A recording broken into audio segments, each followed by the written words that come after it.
그러면 계속 보도록 하죠. 봄 소풍 간대요? 언제 간대요? 꿈도 꾸지 마세요. 네. 제가 내가 봄 소풍을 내가 몇 번을 갔다 왔는지 힘들어 죽겠어. 안 갈 거예요. 잘 다녀오세요. 네. 이게 코로나 때문에 한 2년인가 한 3년인가 아마 못 했을 거예요.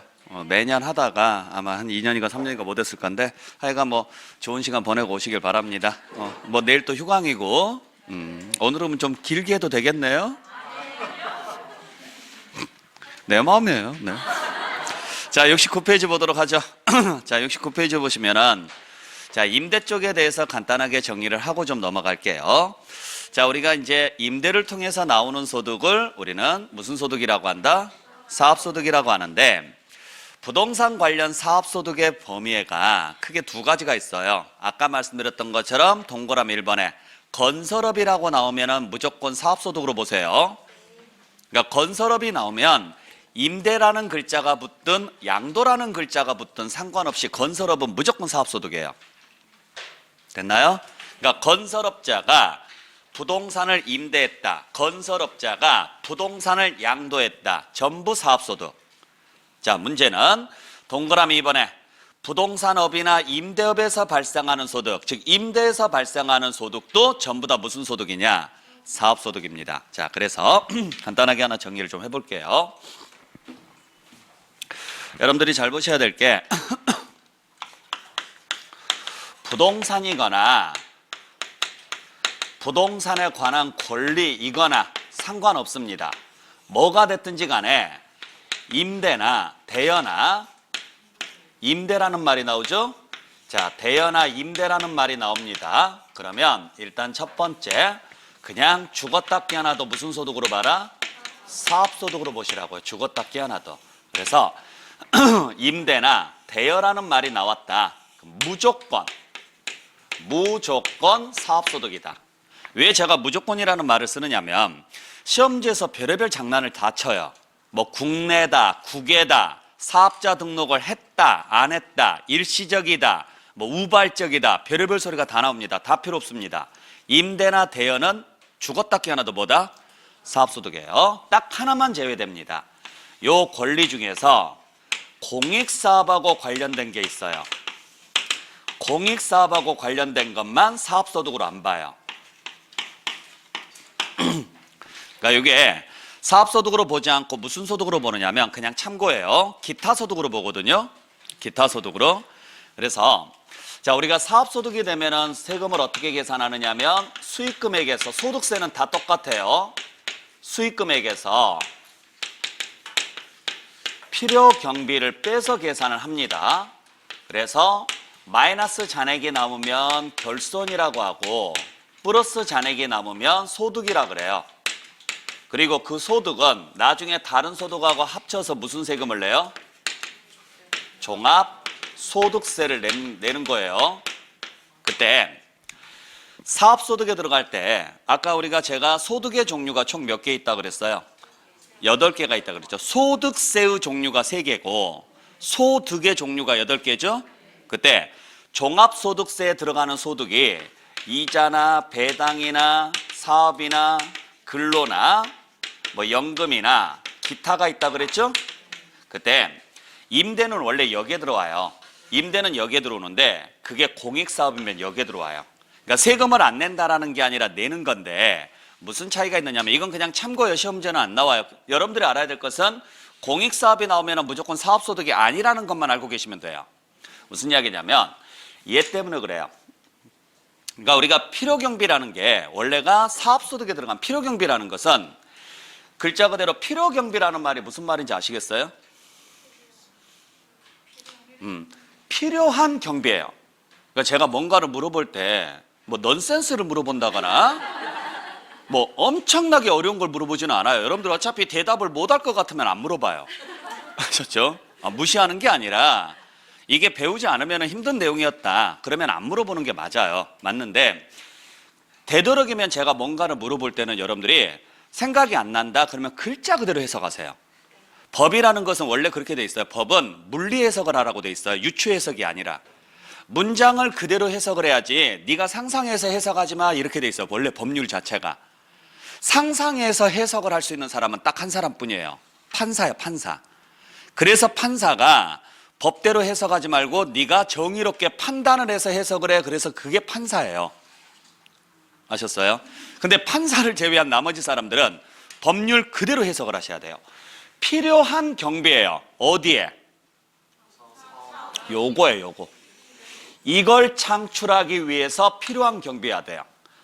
그래서 수입 창출에 기여를 하는 것만 비용 처리를 해줘요. 수입 창출에. 그래서 이게 입증이 되는 것만 비용 처리가 됩니다. 쉽게 말하면 증빙이 없으면 단 한 푼도 비용 처리가 안 돼요. 그러니까 예를 들어서 내가 100억이 들었다. 100억이 들었는데 100억을 증명할 자료가 하나도 없다. 그러면 이거 0이에요. 이해되셨어요? 자, 근데 그게 무슨 사업이에요? 공익사업이면 솔직히 말해서 비용이 있든 없든 비용 처리해 주는 게 맞아요, 안 맞아요? 맞죠? 왜냐하면 좋은 일을 했으니까. 아시겠어요? 가장 대표적인 게 뭐냐면 이제 부동산에 관한 권리에 뭐가 들어가느냐 하면 뭐 지상권도 있고 뭐 지역권도 있고 전세권도 있고 이런 게 있는데 지상권이나 지역권 같은 경우를 예를 들어서 어떻게 설정하느냐면 광 케이블을 깐다거나 또는 도로를 깐다거나 이런 목적으로 인해서 즉 공익을 목적으로 해서 지역권, 지상권이 설정될 때가 있어요. 그러면 이게 공익이 목적이니까 세금을 많이 때려야 돼요? 적게 때려야 돼요? 적게 때려야죠. 그래서 필요경비를 증명하지 않더라도 수익금액의 80%까지 그냥 비용처 잡아주는 경우가 있어요. 그게 기타소득이에요. 그래서 필요경비를 무조건 80%를 잡아주기 위해서 사업소득에서 빼가지고 기타소득으로 넣은 것뿐이에요. 그게 무슨 사업이니까? 공익사업이니까. 그렇게만 이해하세요. 자, 그래서 다시 한번 정리합니다. 임대나 대여가 나오면은 죽었다 깨어나도 무슨 소득으로 봐라? 사업소득으로 봐라. 딱 하나, 공익이라는 단어가 보이면 그때는 사업소득이 아니다. 됐나요? 그걸 빼고는 어떤 말이 나오더라도 상관없다. 임대나 대여는 다 무슨 소득이다? 사업소득이다. 자, 두 번째. 그러면 이제 다음 장으로 넘길게요. 70페이지로. 자, 그러면 사업소득에 들어가면 세금은 어떻게 계산하느냐? 수익금액에서 뭘 빼서?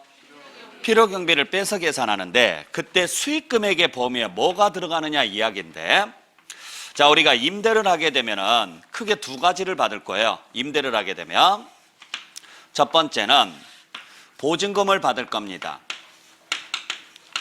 두 번째는 월세를 받을 겁니다. 그죠? 월세를 받을 거예요. 이걸 임대료라고 하죠. 그러니까 우리가 임대하는 방법은 세 가지 방식이 있어요. 보증금만 받고 임대하는 것, 그걸 뭐라 그래요? 전세라고 하죠. 실무에서는.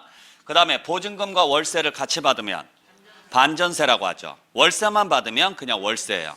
또는 깔세라고도 이야기하고 흔히 말할 때. 자, 상관없습니다. 그러면 문제는 월세는 내 수입이 아니에요. 그렇죠. 그러니까 월세는 무조건 수익금액에 산입을 해야죠. 문제는 보증금은 내 수입이다 아니다? 아니죠. 보증금은 수입이 아니에요. 부채예요, 부채. 맡아놨다가 나중에 나갈 때 뭐 해줘야 돼요? 돌려줘야 돼요. 그래서 보증금 자체는 원래 수입을 안 잡아요. 근데 문제는 여러분들이 보증금 받아서 뭐 합니까? 보증금 받아서 뭐 여러 가지로 쓰겠죠? 만약에 빚이 남아있으면 빚을 갚는 데 쓴다거나 또는 좋은 투자처가 있으면 투자한다거나 아니면 뭐 은행에 그냥 넣어놓는다거나 그래서 보증금에서도 다시 재투자 수익이 발생할 수가 있죠. 그걸 뭐라고 하느냐면 보증금에서 발생하는 임대료다. 그래서 이걸 간주임대료라 그래요. 요 간주임대료도 수입으로 잡아요. 임대료로 간주를 해줬으니까.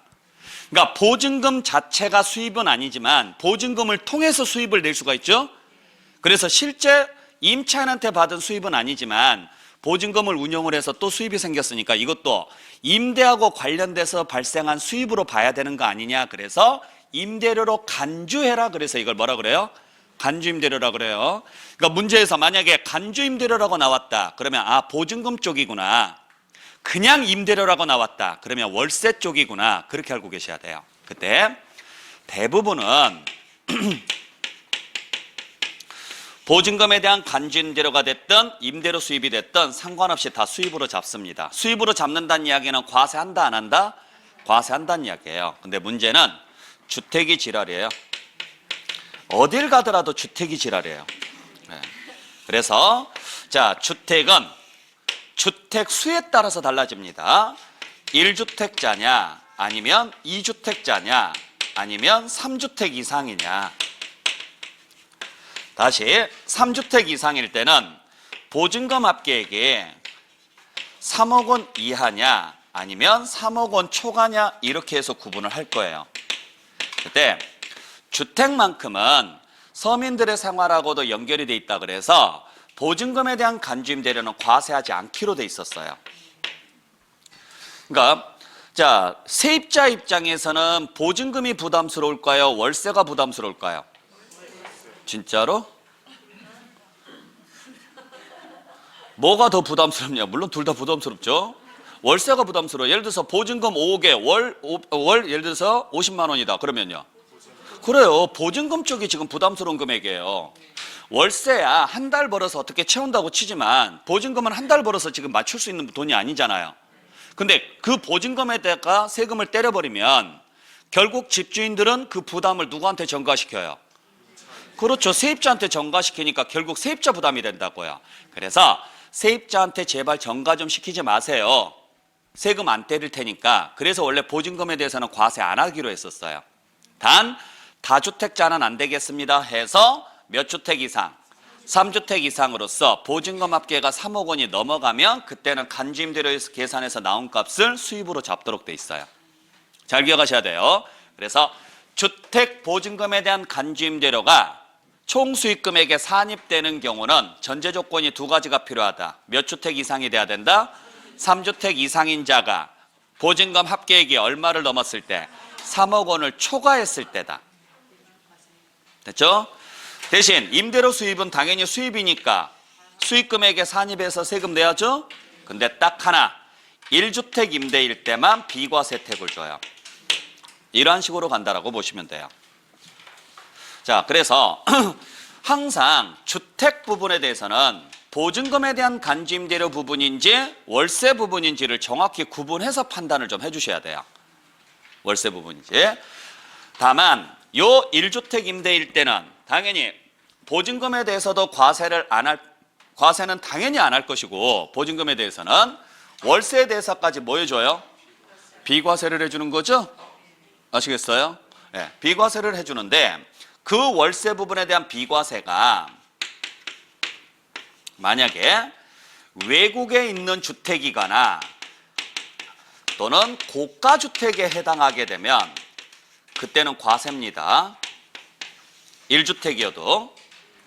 잘 기억하셔야 돼요. 자, 그래서 우리가 상식적으로 한번 생각해 볼게요. 외국에 있는 것을 우리나라에서 비과세 줄 이유가 있을까요? 없을까요? 없죠. 그래서 국외라고 나오면은요, 죽었다 깨어나도 과세예요. 국외는. 그리고 참고로 말씀드리지만 외국은 보증금 제도 없는 거 아시죠? 네, 보증금 제도가 우리나라에만 있는 거예요. 왜 우리나라에만 있는지는 아세요? 못 믿어서 그래요. 야반도주 할까 봐. 그래서 원래 우리나라에만 있는 거 이게. 우리나라 사람들이 되게 똑똑한 거예요. 그러니까 항상 뭐든지요. 돈을 빌려주더라도 선이자 떼고 주는 방법. 뭐 이런 것들이 전부 다 우리나라에서 먼저 개발된 거죠. 사기의 대부분은 우리나라에서 먼저 다 개발된 거예요. 그게 전 세계적으로 수출이 되는 거죠. 진짜예요. 농담이 아니라. 그래서 세계적으로 사기는 전부 다 대한민국에서 배워갑니다. 그러니까 대한민국에서 정말 난다 긴다 한다는 그 똑똑한 인간들 있잖아요. 뭐 우리가 흔히 말하는 뭐 스카이에서 경영대 나왔다거나 뭐 어디에서 뭐 나왔다 이런 사람들이 그냥 심심해서 뭐 끄적끄적 하다가 법을 배우다 보면 허점들이 보이잖아요. 그걸 끄적끄적 해가지고 한번 해보자 해서 동아리에서 하는 게 그게 사기가 돼요. 근데 그게 다 통해요. 워낙에 머리들이 똑똑하니까. 그래서 그게 세계적으로 팔려 나가는 거죠. 네. 자, 그런 식으로 보시면 되고, 그래서 국외주택은 하여간 국외가 나오면 무조건 과세예요. 문제는 자, 국내 주택 중에서도 비과세 혜택을 못 받는 게 있더라. 그게 무슨 주택이다? 고가주택입니다. 고가주택. 예. 이때 고가주택이라는 것은 얼마짜리 주택을 말하느냐면 고가주택은 기준시가 9억 초과짜리예요. 나중에 양도소득세하고 양도소득세 시간에 제가 다시 한번 비교 정리해드리겠지만은 양도소득세하고는 달라요. 원래 고가주택은 다 9억 초과입니다. 근데 양도만 12억으로 상향 조정됐죠. 양도만. 그리고 임대에서는 뭘로 판단하느냐? 기준시가로 판단해요. 양도에서는 실거래가로 판단해요. 당연한 이야기예요. 실거래로 갈 건지 기준시가로 갈 건지를 구분을 하시면 되는데 실거래로 가려면은 뭐가 있어야 돼요? 실거래로 가려면 글자 그대로 실거래로 가려면 거래가 있어야 돼요. 거래가. 근데 양도는 거래가 있는 거잖아요. 그러니까 실거래가로 가는 게 맞지만 임대는 거래가 아니잖아요. 그러니까 임대는 기준시가로 가는 거예요. 실거래가로 갈 수가 없어서 꼭 기억하시길 바랍니다. 자, 그래서 보세요. 자, 우리가 보증금에 대한 간주임대료는 어떻게 계산하느냐면 이건 그냥 참고로 계산 문제는 안 나옵니다. 혹시라도 나오면 찍으세요. 보증금에 대한 간주임대료는 보증금 합계액에서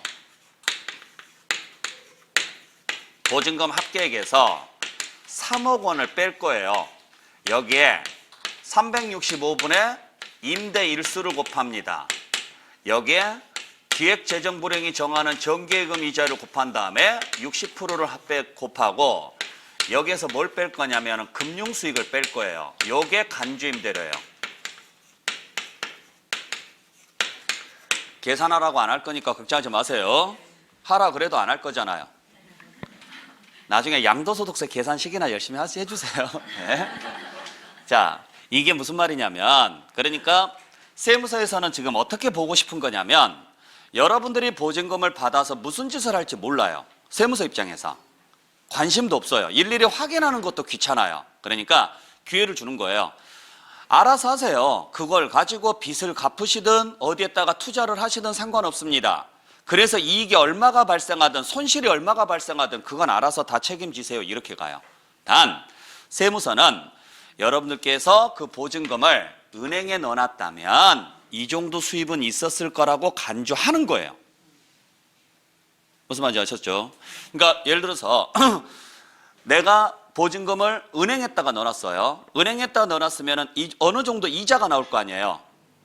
그죠? 그 이자를 보증금에서 발생할 수 있는 수입이자라고 보는 거예요. 수입이자. 그만큼의 수입이 있었던 걸로 간주를 하고 세금을 때리겠다는 이야기인데 만약에 여러분들이 은행에 넣지 않았어요. 은행에 넣지 않고 예를 들어서 주식 투자를 했는데 1억 원만큼 손실이 발생을 했어요. 그래도 상관없다고요. 그건 당신들 책임입니다. 나는 분명히 세무서는 그냥 은행에 넣어놓으시면 되는데 뭐하러 투자를 해서 손실을 보십니까? 손해를 보더라도 이만큼에 대한 세금은 내셔야 됩니다. 이렇게 가요. 반대로 주식 투자를 했는데 1억 원만큼 이익을 봤어요. 그 세금 안 내요. 소득세 안 내요. 주식 투자에서 나온 소득에 대해서는 원래 소득세 안 내요. 상관없어요. 그것 가지세요. 그냥 이만큼만 과세할 테니까 이야기해요. 단 주택만 무슨 혜택을 주느냐면 3억을 빼고 60%를 곱해줘요. 주택만. 그러면 3억을 빼려면 이 보증금 합계가 최소한 얼마가 나와야 돼요? 그렇죠. 3억 원이 넘어야죠. 그래서 3억 원이 초과될 때 나온다 이야기예요. 3억 원이 뭐 할 때? 초과될 때 나온다 이야기예요. 아시겠어요? 근데 진짜 은행에 넣어놨어요. 다른 데다가 투자 안 하고 진짜 은행에 넣어놨으면 이자가 나오죠? 그러면 그 이자에 대해서는 무슨 세금을 내요? 이자 소득세를 따로 내잖아요. 이자 소득세를 따로 냈는데 사업소득으로 해서 사업소득세를 또 한 번 내면 이중과세 걸리죠? 그래서 그거 빼주겠다고. 이자 소득세나 배당 소득으로 과세되는 부분이 있다면 그건 빼드릴게요. 이걸 우리는 무슨 수익이라 그래요? 금융수익이라고 하는데 세법에서 금융은 이자하고 배당만 이야기해요. 이렇게 갑니다. 자, 그럼 보죠.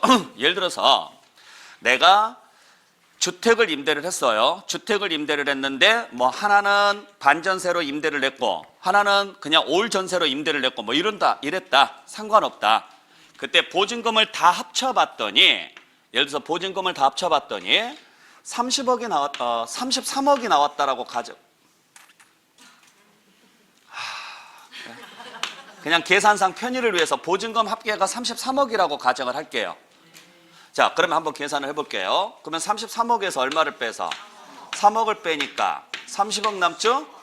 여기에 1년 내내 임대했다고 칠게요. 그러면 365분에 365니까 없어질 것이고, 그러면 그대로 30억이죠? 여기에 요 이자율은 실제 은행 이자율을 말하는 게 아니에요. 기획재정부령이 정하는 이자율이 있어요. 매년 정해주는 이자율이 있는데 현행 2.1% 정도 돼 있으니까 계산상 편의를 위해서 2%만 잡을게요. 그러면 2% 잡으면 얼마예요?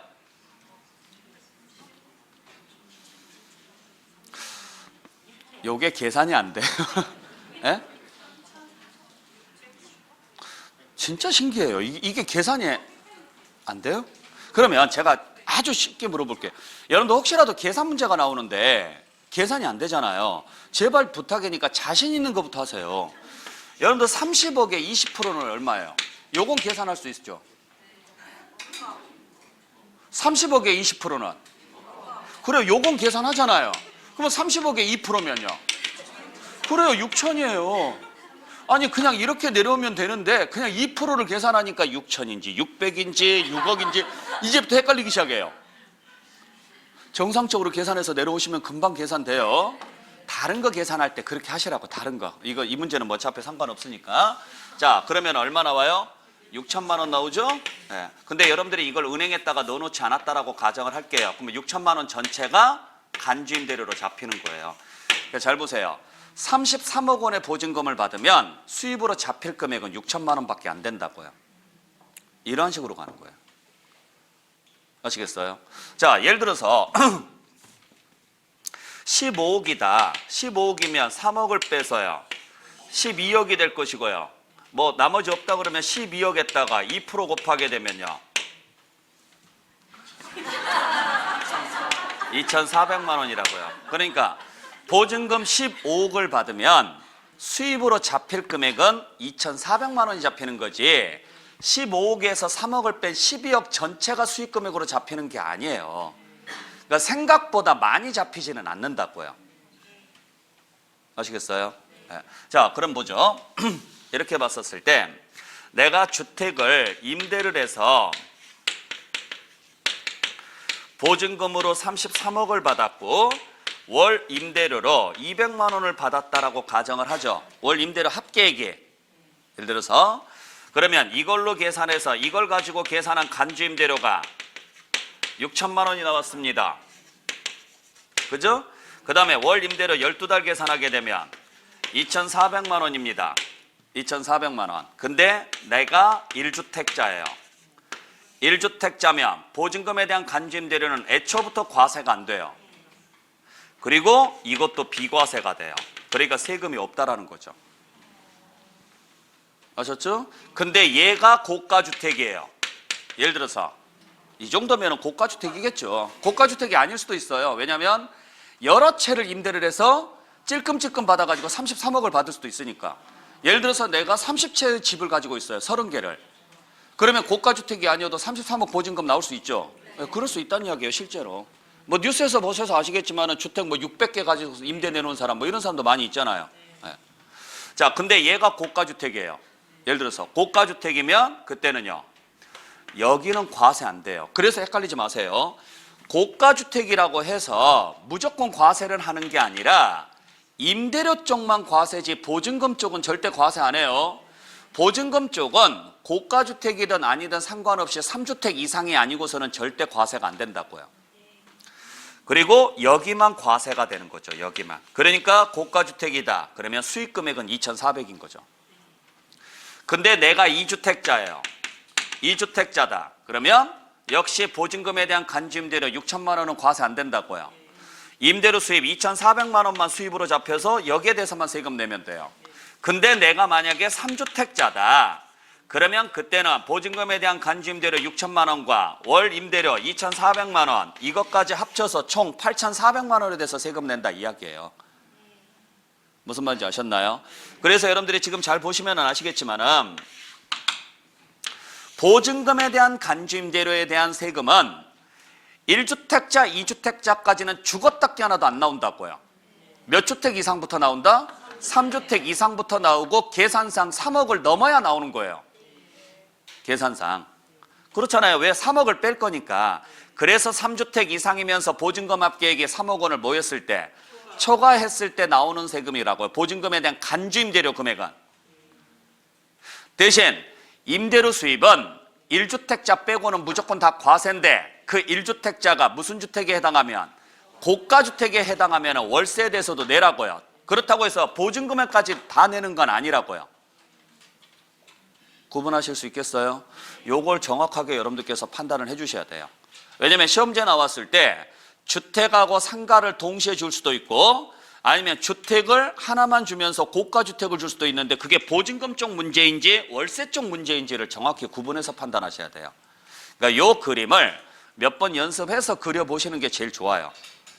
이 그림 자체를. 아시겠나요?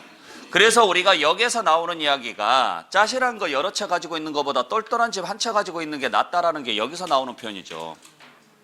그죠? 그러니까 내가 예를 들어서 집을, 참고로 여기서 1주택이다, 2주택이다, 3주택 이상이다는 보유주택 수를 따질까요? 임대주택 수를 따질까요? 그래요. 보유주택 수를 따지는 거예요. 보유주택 수. 임대주택 수를 따지는 게 아니라. 아시겠나요? 자, 그래서 예를 들어서 내가 집이 5채가 있는데 5채 중에서 한 채는 내가 살고 있고 나머지 4채를 임대를 냈다. 임대를 냈는데 보증금 1억씩 받았다. 그러면 4채에서 보증금 1억씩 받았으면요, 4억이죠? 4억이면 3억 넘었고 4채니까요 3채 이상이고요. 그러면 나는 보증금에 대한 간주임대료 내야 된다고요. 물론 얼마 나오지는 않겠지만 4억에서 3억을 빼면 1억이고 1억에다가 2% 계산해봤자 200만 원이고 200만 원에 60% 해봤자 120만 원. 그러니까 수입으로 잡힐 금액은 120만 원 정도밖에 안 잡히겠지만 그래도 낸다라는 게 기분이 나쁘다라는 거죠. 낸다라는 거예요, 그게. 아셨어요? 근데 예를 들어서 나는 집이 2채밖에 없다. 2채밖에 없는데 하나는 내가 그냥 살고 있는 집이고 나머지 하나가 100억짜리다. 그래서 전세로 80억에 내놨다. 그러면 세금 없어요. 그런 식으로 가는 거죠. 무슨 말인지 아셨죠? 요즘 뭐 전세 뭐 100억, 150억 수두룩해요.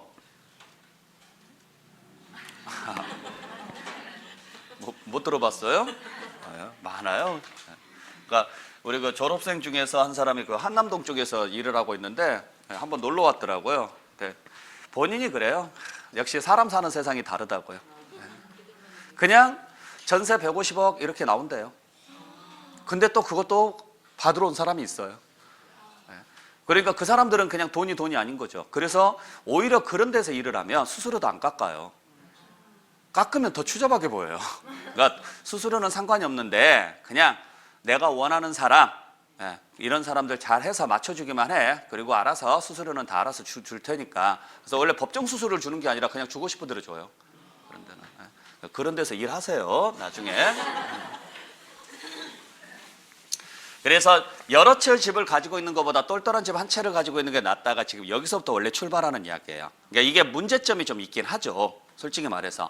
소형주택을 여러 개를 가지고 있는 사람들은 세금을 내야 되고 엄청나게 비싼 주택 딱 2개만 가지고 있는 사람은 세금을 안 내고. 그러니까 만약에 제가 돈이 많다, 엄청 많다.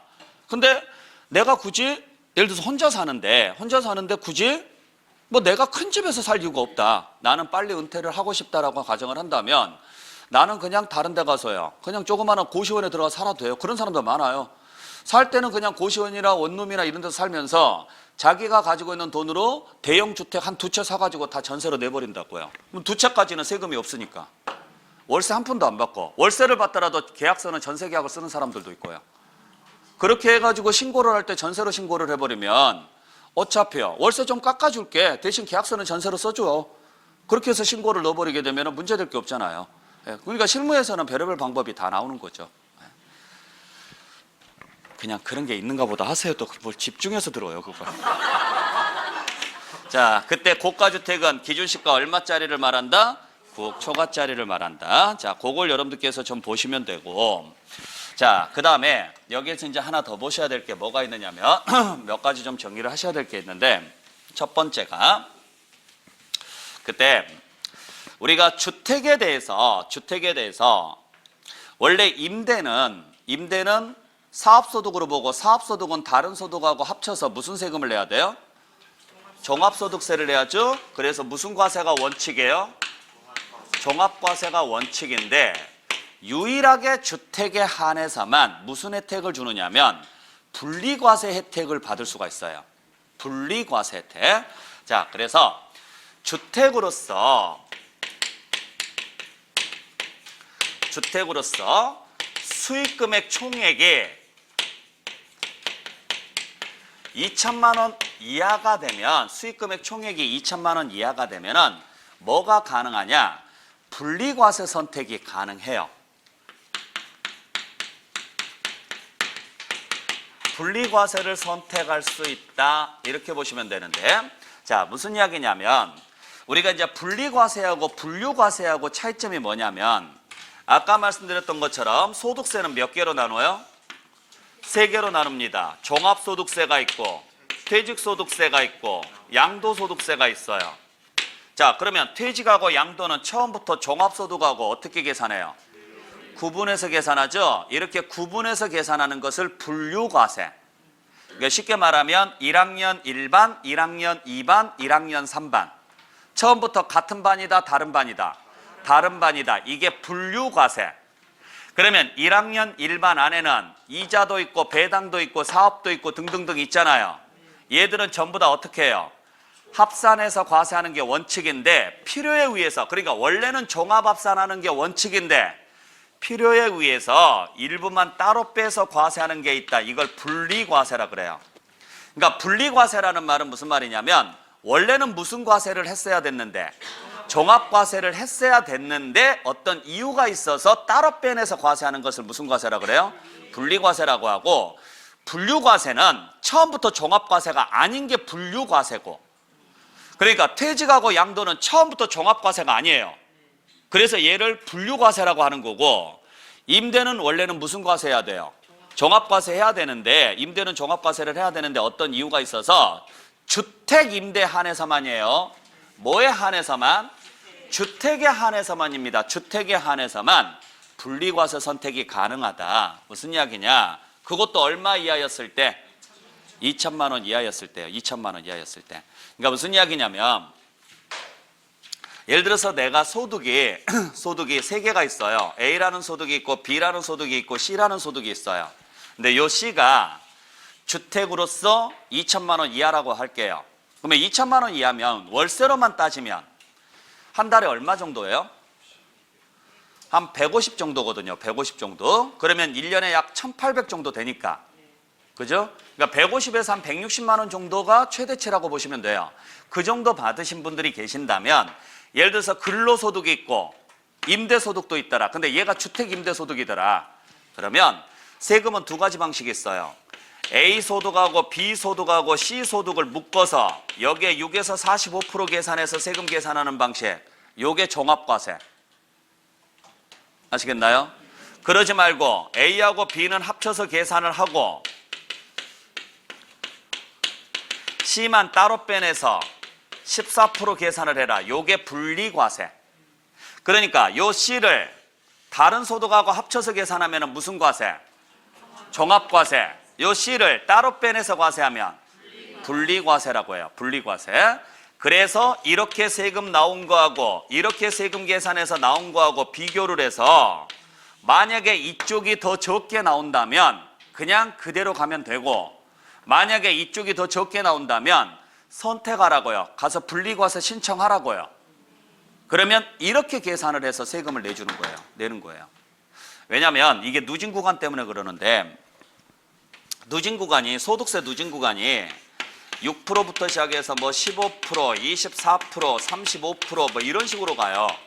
근데 분리과세를 선택을 하면 그냥 금액에 관계없이 무조건 몇 프로 적용하느냐? 14%를 적용을 해요. 14%를. 근데 얘가 뭐가 문제가 생기느냐면 퇴직하신 분들이 문제예요. 자, 근로를 하는 동안에 열심히 돈을 모아서 집을 샀습니다. 그리고 나서 퇴직을 하고 나니까 노후 자금이 없는 거예요. 물론 이제 국민연금이라든지 이런 거 받기도 하겠지만 늦게 가입을 했거나 또는 가입을 하지 못하신 분들 같은 경우에는 노령연금 외에는 못 받거든요. 그죠? 그러면 이분들은 뭐가 필요해요? 노후 자금이 필요한데 그분들한테 자신들이 일을 하면서 평생 번 돈으로 주택 등을 사가지고 임대를 내서 그 임대에서 나온 소득으로 노후 자금을 쓰려고 하는데 거기에다가 세금 때려버리면 너무 급한 거 아니냐. 그래서 그분들이 세금 부담이 너무 늘어나는 문제점들을 해결하기 위해서 혹시라도 원래는 다른 소득이 있으시면 그거 합쳐서 세금을 계산을 해서 내셔야 되는데 따로 구분해서 한번 계산을 해드리도록 할게요. 그래서 오히려 이쪽이 세부담이 더 싸다면 이쪽을 갈 수 있게끔 해드릴게요 라고 해서 만들어 놓은 제도예요. 왜냐하면 첫 구간은 오히려 종합과세가 더 싸요. 첫 구간은. 근데 두 번째 구간부터는요, 분리과세가 훨씬 싸요. 그러니까 알아서 가시라고요. 종합과세 쪽이 싸면 종합과세로 가시고 분리과세 쪽이 싸면 분리과세 쪽으로 가세요 라고 해서 만들어 놓은 제도예요.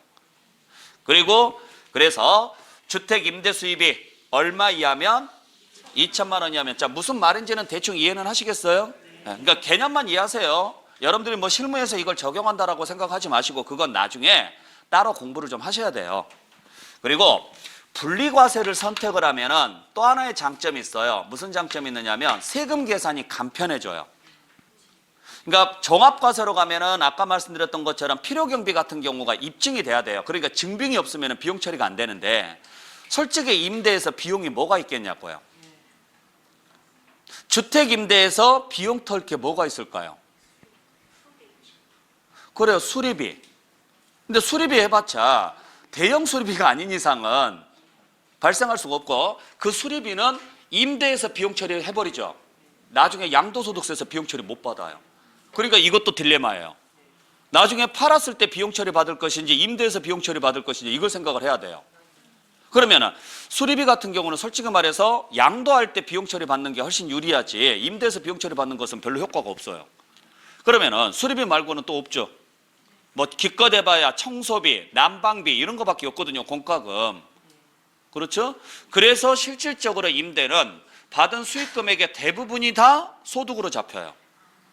근데 분리과세를 선택을 하면 사업자 등록을 한 사람하고 이제 안 한 사람하고 나누는데 임대사업자 등록 한 사람하고 안 한 사람하고 나누었을 때 수익 금액의 60%를 빼줍니다. 그냥 필요 경비로. 엄청난 혜택인 거예요. 거기에 수익 금액의 60%를 뺀 다음에 거기에 400만 원을 추가로 빼줘요. 물론 이제 전제 조건은 있어야 되긴 하지만 거기까지는 몰라도 되고 그래서 여기에 14%를 곱해서 내요. 근데 사업자 등록을 안 했어요. 임대사업자 등록을 안 했어요. 관계없어요. 수익 금액의 50%까지는 비용 처리해줘요. 거기에 추가로 200만 원을 빼줘요. 그래서 14% 계산해서 낸다 이렇게 보시면 돼요. 그러니까 우리 시험에서는 안 나왔는데 아직까지는 안 나왔는데 타 시험에서는 자주 나와요. 뭐라고 나오느냐면 수익 금액의 60%를 비용 처리해주고 거기에 200만 원을 뺀다 이렇게 내요. 틀린 문장이에요. 60%를 비용 처리했으면 400만 원을 빼줘야 돼요. 50%를 비용 처리했으면 200만 원을 빼줘야 되고요. 자, 그럼 뭐죠? 한번 그냥 이건 실무상 사업자 등록을 했어요. 주택임대사업자 등록을 했어요. 주택임대사업자 등록을 했을 때 수입이 자 분리과세를 선택을 했다면 수익 금액이 얼마까지는 세금이 없어요? 1,000만 원까지는 세금이 없죠. 2천만 원이 아니라 2천만 원 이하일 때 분리과세를 선택하라는 거고 이게 1,000만 원이면 60% 빼면 얼마 남아요? 400만 원 남잖아요. 60% 빼면 그러면 400만 원 빼면 0이니까 세금이 없는 거죠. 그러면 월세로 계산한다면 1,000만 원이면 1,000만 원이 나오려면 한 달에 약 한 80만 원 정도? 80만 원 정도면 세금 없다라고 보시면 되고 만약에 월세 없이 보증금만 받았다, 전세로만 냈다 그러면 약 한 13억 정도예요. 그러니까 13억을 가지고 아까 계산을 해보면 13억에서 3억을 빼면 10억 남잖아요. 거기에 60% 계산하게 되면 일단 2% 계산하게 되면 10억에 2%면 2천만 원이잖아요. 여기에 60%면요. 1200이죠? 1200에서 60만 원, 60% 빼, 1200에서 1200만 원에 40%면요. 어차피 60%가 비용 처리가 될 거니까 480만 원이잖아요. 거기서 400만 원 빼면 80만 원이고 80만 원에 6% 해봤자 약 4만 8천 원 정도밖에 없어요. 세금이. 그건 그 정도는 없다고 봐도 되죠. 그래서 우리가 실무에서는 그냥 그렇게 이야기해요. 전세로 낼 거면 13억까지는 그냥 세금 걱정하지 마시고 내시고 세금 나와도 10만 원도 안 나옵니다 라고 이야기해요. 그냥 그렇게 이야기하는 게 맞죠. 근데 그걸 모르시는 분들이 꼭 뭐라고 하느냐, 3억 넘기시면 절대 안 됩니다 이렇게 이야기해요. 아니 서울에서 솔직히 3억 안 넘고 어떻게 전세를 내냐고요. 말도 안 되는 소리죠. 그것도 어디 군소 지역에나 가야 가능한 이야기고 일반 지역에서도 솔직히 3억은 다 넘어요. 말이 안 되는 소리예요. 그러니까 그걸 모르시는 분들이 꼭 그렇게 이야기를 해요. 3억 넘어가면 세금 엄청 쏟아집니다 이런 식으로 이야기해요. 그냥 알고는 계시라고요. 네. 됐나요? 네, 그렇게 해서 여러분들 정리해 주시길 부탁드릴게요. 자, 그 내용이 거기에 지금 나와 있는 내용이고, 자, 그 다음에 두 번째는, 자, 우리가 주택은 주택수에 따라서 비과세가 될 수도 있고 과세가 될 수도 있고 상황이 달라지죠? 그때 주택수 계산할 때,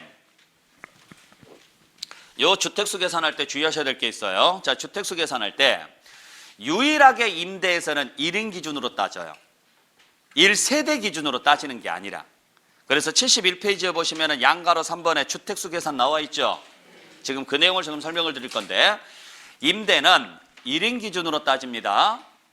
근데 딱 한 사람만 합산이 돼요. 배우자 것은 합산이 돼요.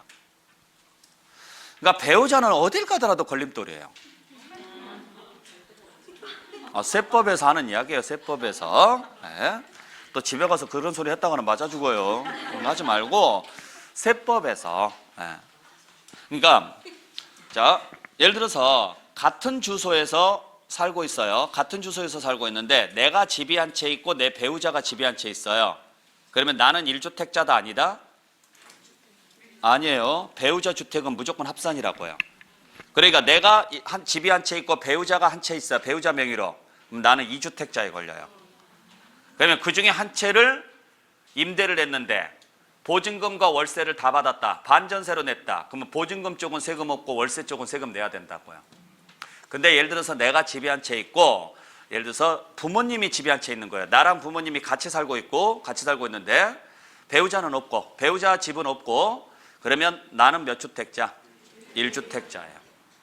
부모님도 따로 1주택자고 같은 주소에 있어도. 그러니까 유일하게 내 주택수에 포함될 수 있는 사람은 딱 한 사람뿐이라고요. 누구예요? 배우자예요. 그래서 배우자가 나왔다 그러면 무조건 합산한다라고 나와야 돼요. 합산한다. 두 번째, 공동소유주택은 누구의 주택으로 보느냐면 원래 공동소유주택은 각자 소유하고 있는 게 원칙입니다. 근데 유일하게 임대에서만 공동소유주택은 지분이 큰 자 걸로 가요. 지분이 큰 자. 그래서 우리가 공동소유주택을 지분이 큰 자 걸로 가는 경우는 딱 하나밖에 없다. 임대밖에 없다. 그 정도만 알고 계세요. 아시겠어요? 자, 그 다음에 다가구 주택은 동그라미 3번에 다가구 주택은 몇 개의 집으로 보느냐면 하나의 집으로 봐요. 하나의 집으로. 그냥 전체를 몇 개로 본다는 소리예요?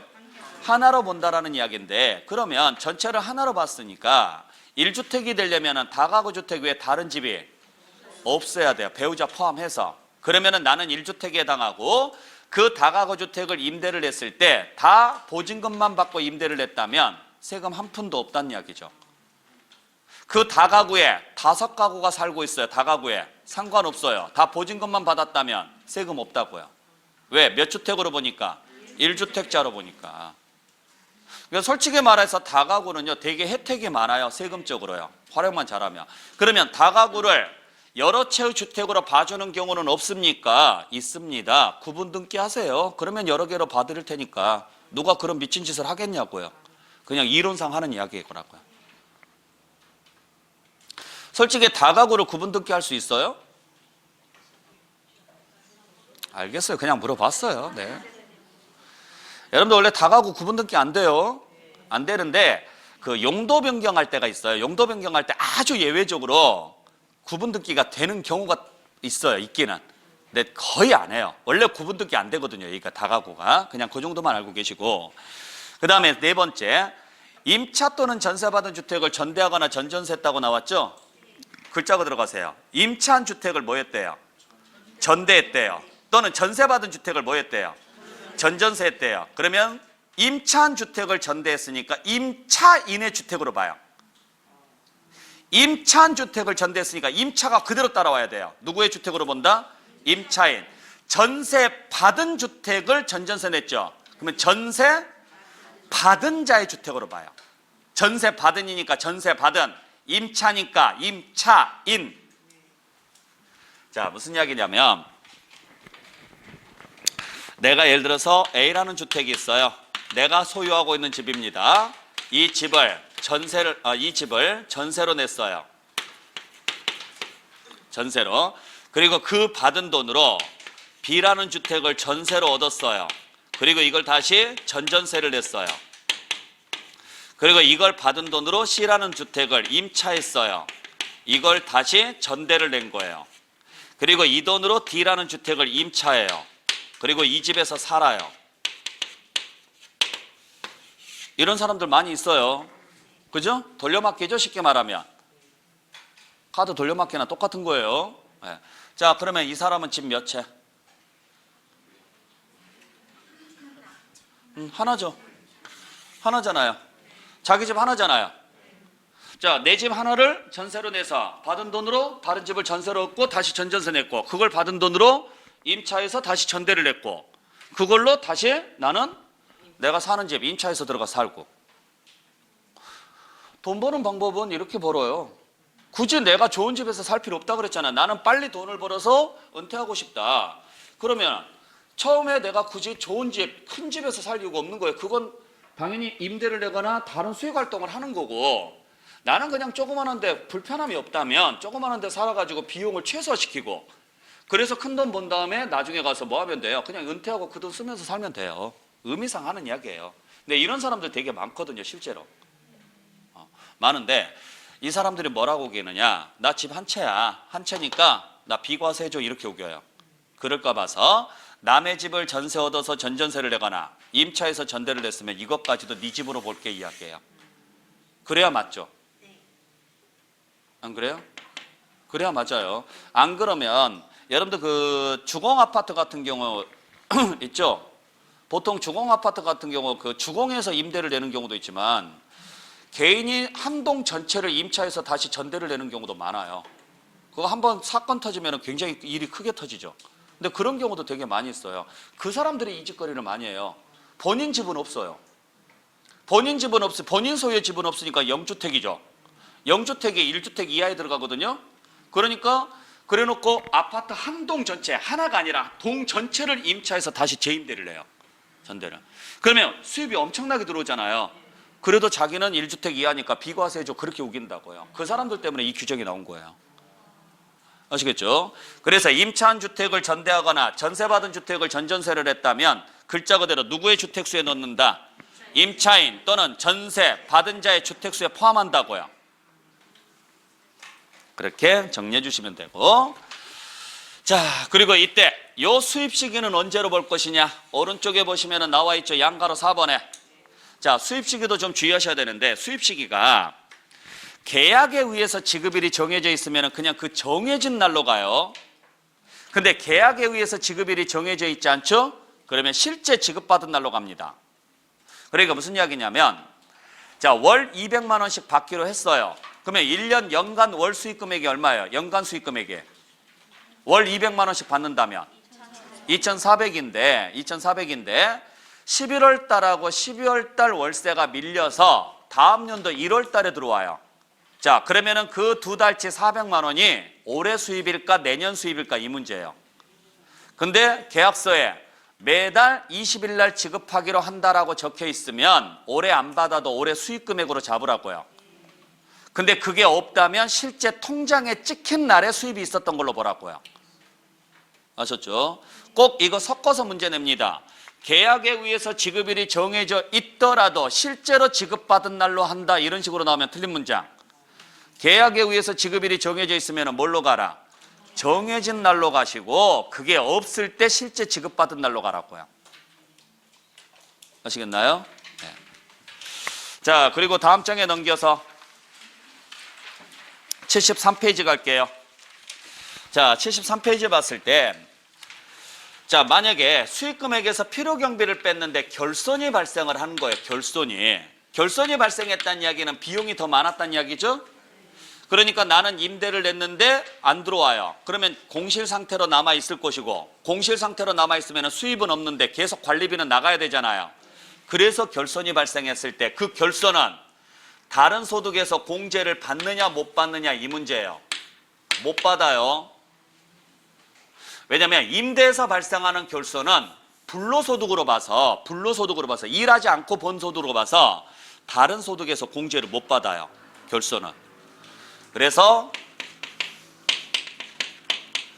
결손금은 다른 종합소득에서 공제해준다 안 해준다? 안 해준다. 다른 종합소득에서 공제 못 받습니다. 단 딱 하나, 주택에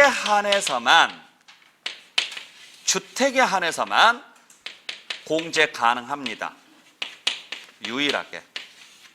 그래서 우리가 주택한테만 주어지는 혜택이 딱 두 개 있어요. 첫 번째가요, 분리과세 선택이 가능해요. 두 번째가요, 결손금 공제가 가능해요. 유일하게 이건 오직 누구한테만 주어지는 혜택이에요? 주택한테만. 아시겠나요? 네. 그래서 주택한테만 결손금 공제가 가능해요. 즉 내가 주택임대도 하고 근로소득도 있었어요. 근로소득도 있었는데 여기서 결손이 발생한 거예요. 임대가 안 나가서. 근데 근로소득에서 소득이 발생을 한 거예요. 그러면 주택임대에서 발생하는 결손은 근로소득에서 공제해준다 안 해준다? 해준다고요. 주택이니까. 그래서 다른 종합소득 있으면 거기서 까고 들어간다고요. 근데 얘가 주택이 아니라 상가죠. 상가면 못 받아요.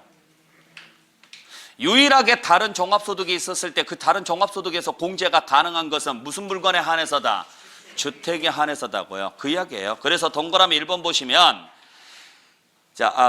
양가로 5번에 보시면은 임대업에서 발생하는 결손금은 같은 해 양도소득 금액에서 공제받을 수 없고, 또 동그라미 1번 해당 과세기간에 주거용 건물 임대에서 발생하는 결손금은 그 과세기간에 다른 종합소득 금액에서 공제받을 수 있다. 무엇이니까? 주거용이니까 공제받을 수 있는데 그 밑에 주거용 건물 임대업을 제외한 나머지 임대업에서 발생하는 결손금은 다른 종합소득 금액에서 공제받을 수 없다고요. 그 두 가지만 기억하시면 돼요. 이 두 가지. 자, 그래서 유일하게 주택한테만 주어지는 혜택이 두 개가 있다. 첫 번째는 2천만 원 이하면 무슨 과세가 가능하다? 분리과세가 가능하다. 두 번째는 결손금이 발생했을 때 다른 종합소득에서 공제받을 수 있다. 오직 그게 가능한 것은 무슨 물건일 때만? 주택일 때만 가능한 이야기다. 꼭 기억해 주시길 부탁드릴게요. 아시겠어요? 네, 그렇게 해서 여러분들 정리해 주시길 부탁드립니다. 자, 여기까지가 여러분들이 보셔야 될 임대 쪽이고, 잠시 쉬었다가 양도소득세로 들어가도록 할게요. 쉬었다 갑니다.